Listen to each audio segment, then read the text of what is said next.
I thought it was a dream, but when I woke up, it was just beginning. Wait until the end to understand why I was never the same again. I pushed the door open with my shoulder, juggling my keys in the takeout bag with muscle memory alone.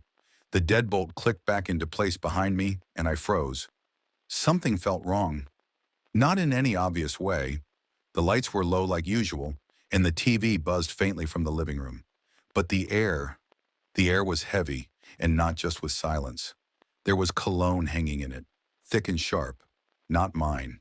And on the floor near the entrance to the kitchen lay a scrap of black fabric, something too fine and small to belong to me. I crouched instinctively, heart pounding, and picked it up. Lace, maybe underwear. Definitely not hers. I didn't breathe as I stepped toward the kitchen, barely letting my shoes scuff the hardwood.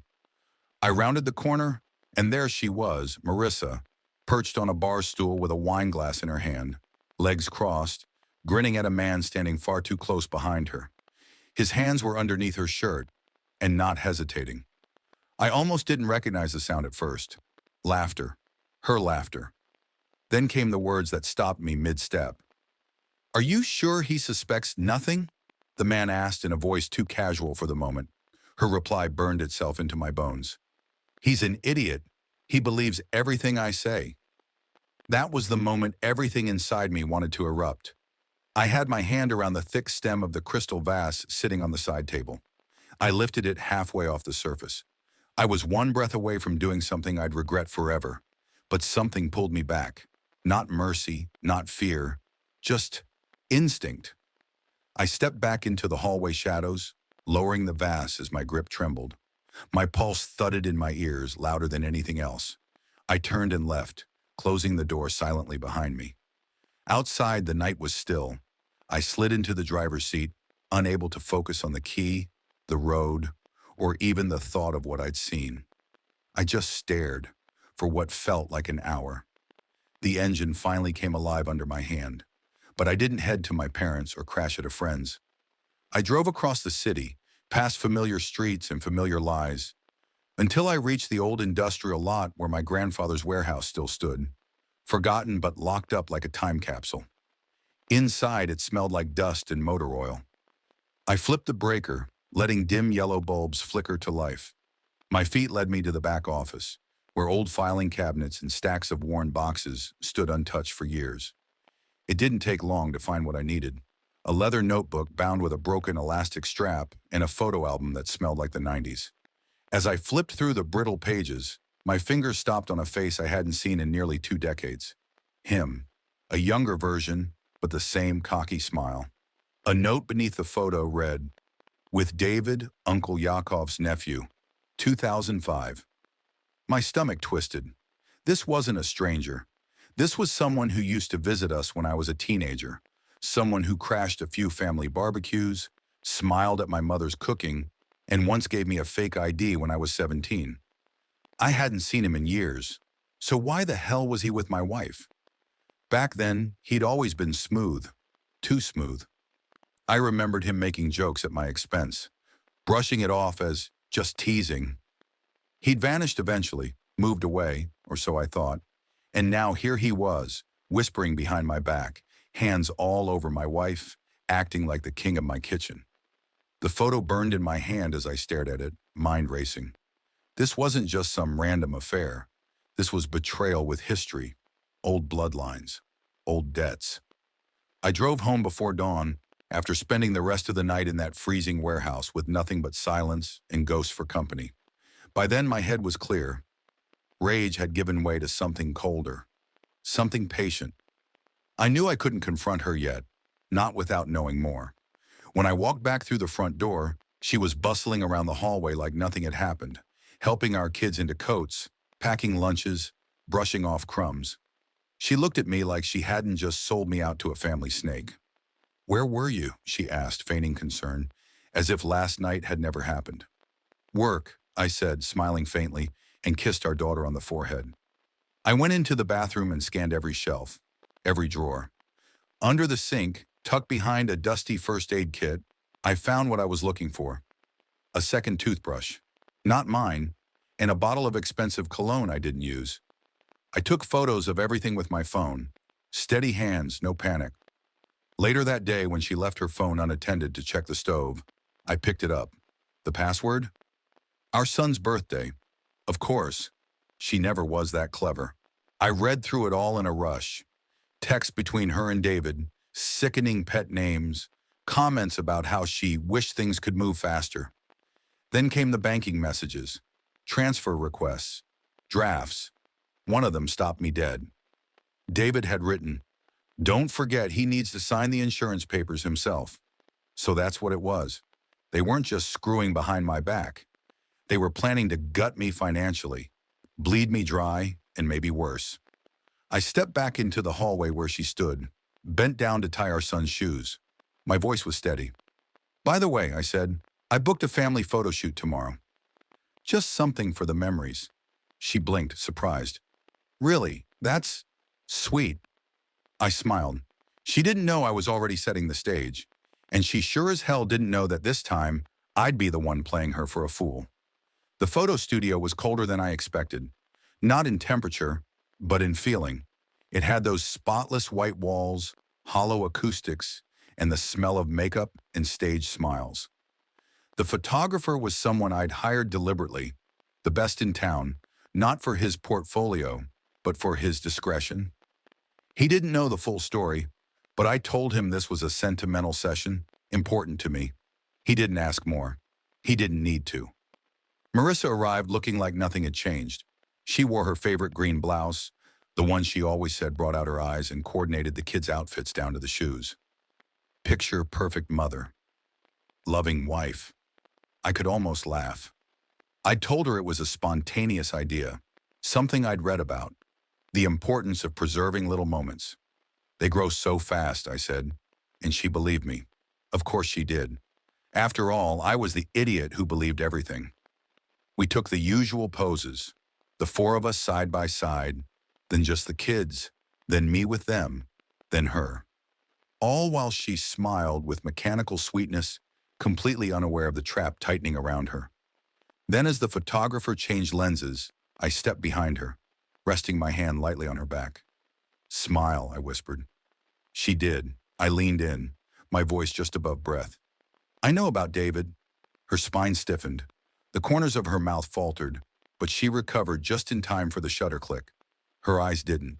They went dead, glassy, cold. I kept my hand on her shoulder like I was guiding her for the next pose.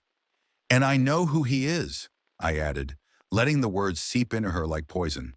"Tell me, did he recognize me? Or was he just hoping I wouldn't recognize him?" Her smile stayed frozen, but the color drained from her cheeks. "Good. Let it unravel now." After the session ended, I handed her the leather-bound album I'd brought. It looked unassuming, like a husband trying to be romantic. She flipped it open as we walked toward the parking lot, skimming pages filled with our 10 years together. Anniversaries, birthdays, beach vacations, newborn smiles, scraped knees, first steps. A slideshow of the life she'd so easily endangered. She reached the last page and stopped dead. I watched her hands tremble as her fingers touched the edge of the photograph. David, a younger version, arms slung around someone at a barbecue, with my uncle smiling next to him. The caption I'd copied from the original, written in my late grandfather's blocky handwriting, "With David, Uncle Yakov's nephew, 2005. Her knees buckled slightly. She clutched the album like it might disappear in her hands. Then she turned and bolted. Right out of the studio, into the parking lot, the album clutched tight against her chest like a child fleeing with stolen candy. She didn't speak to me for the rest of the day, not a single word, but I didn't need her to. She was already scrambling inside. Good. She was the one who opened this door. Now let her see what walks through it. That night I made dinner like usual. Chicken stir-fry, jasmine rice, steamed broccoli. Her favorite. She didn't eat. She kept glancing at me over the rim of her wine glass, her eyes darting every time I moved. I smiled a lot that night, laughed with the kids, even cleaned the dishes by hand instead of tossing them in the washer. I made it clear, nothing had changed, except everything had. The next morning, while she was in the shower, I went through her desk. I wasn't looking for love notes or incriminating receipts. I already had those. What I found instead were copies of legal documents tucked inside an envelope marked private. Drafts, divorce options, custody notes, not signed but annotated. It wasn't just about lust. She and David had been planning an exit strategy, one that included draining our accounts, leveraging my own name against me in court, and walking away clean. But I'd beaten her to it. That afternoon, I met with a lawyer. Not mine, hers. I had scheduled the meeting through a mutual friend in the legal field and presented myself as a concerned husband wanting to understand his wife's hypothetical inquiries. I showed the texts. I showed the bank transfers. I showed the photo of David. And finally, I slid over the forged insurance forms, the ones she was so eager for me to sign. The lawyer's face paled. "This looks like premeditated financial fraud," he said slowly, measuring every syllable. "Exactly," I replied. "So if she tries to play the victim later, you'll understand why I have no interest in playing the fool again." I didn't want alimony. I didn't want revenge. Not yet. What I wanted was to burn her credibility to the ground and watch her try to rebuild it with ash-covered fingers. That night, I played it normal again. We watched TV. She leaned her head against my shoulder like she used to. I let her. The game wasn't over yet. It was just beginning. I waited until she was asleep, or pretending to be, and stepped outside to call David. Yes, I still had his number. From a decade ago. From a phone contact list my grandfather used to keep in his shed, which I'd scanned and digitized during lockdown. I dialed it and let it ring. He answered on the third buzz. "Hello?" I didn't say a word. I just let silence stretch, then clicked the call off. That was enough. Let him start to sweat too. Let the paranoia eat them both from the inside. 3 days later, I filed a request for a financial audit on our joint account. Quiet, legal, just enough to let the government get curious. The kind of thing that makes people nervous even when they're innocent. And I was counting on the fact that she wasn't. She started sleeping less, checking her phone more. She cleared her browser history every hour. She wore sunglasses at the dinner table like her eyes couldn't lie fast enough without help. I told her we should go out to dinner next Friday. Just the two of us. No kids. Her voice cracked as she agreed.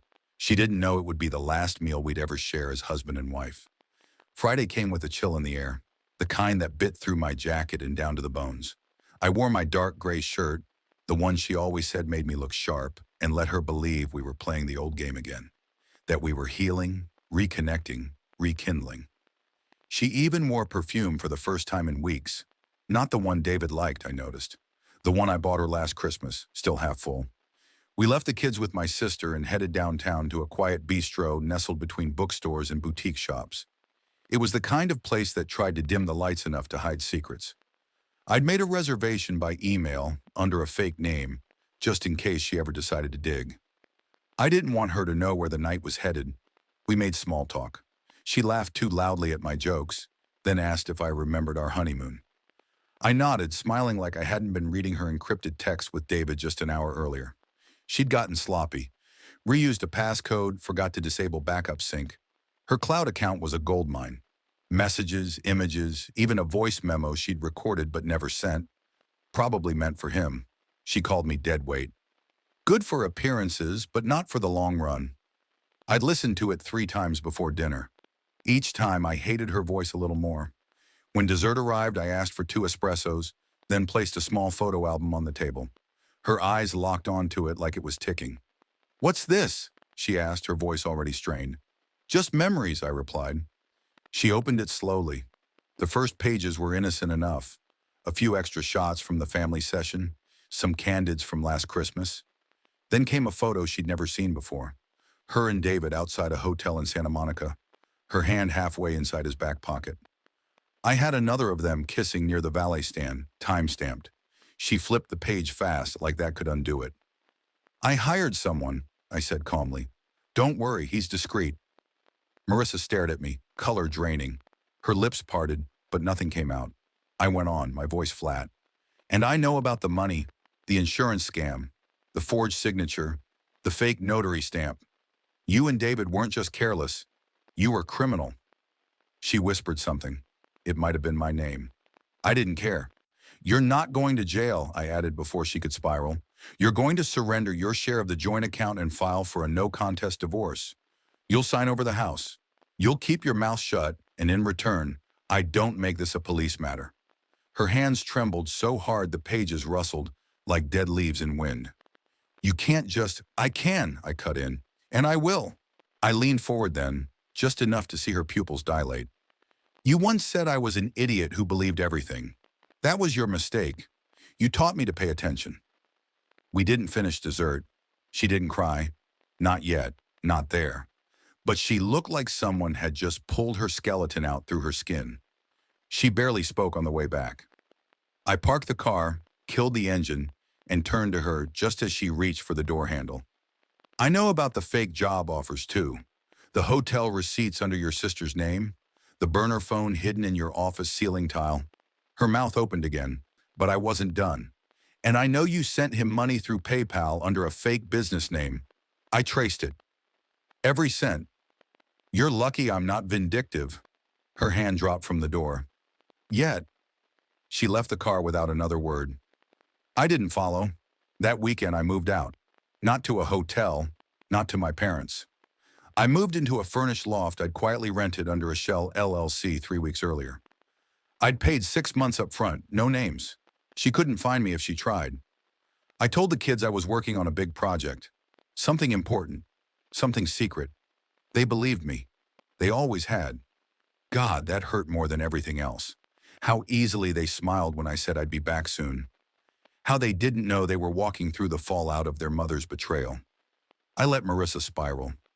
On Monday morning, she showed up at my office. Her eyes red, her voice hoarse, mascara tracks staining her cheeks. I didn't see her. My assistant, a no-nonsense war vet named Camille, handled it like I asked. He's out of state. Try email, she left after an hour, standing in the lobby like a statue cracked in half. That same day, David got a knock on his door. I'd sent an envelope, hand-delivered by courier.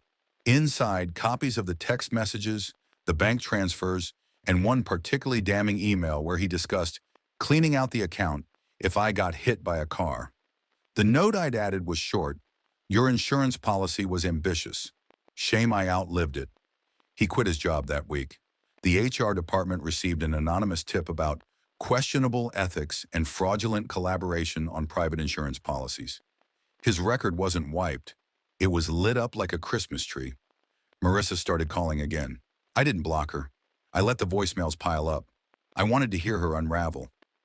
On the 5th message, her voice cracked and she begged me to come home. On the 7th, she screamed that I'd destroyed her.